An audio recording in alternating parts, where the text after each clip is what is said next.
બારડોલી લોકસભા બેઠક માટે ચિત્ર હવે સ્પષ્ટ થયું છે।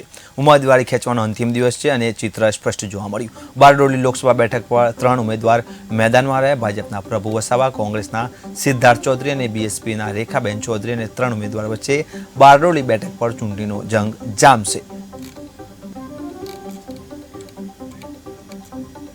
લોકસભા સામાન્ય ચૂંટણી 2024ના કામે બારડોલી સંસદીય મતવિસ્તારમાં કુલ 9 નોમિનેશન ફોર્મ 5 ઉમેદવારો દ્વારા રજૂ કરવામાં આવેલા હતા।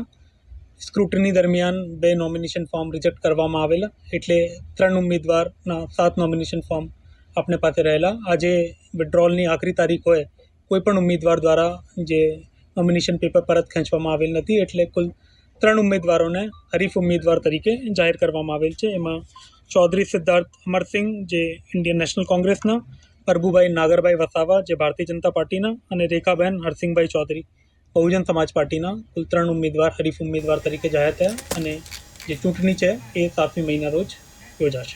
લોકસભા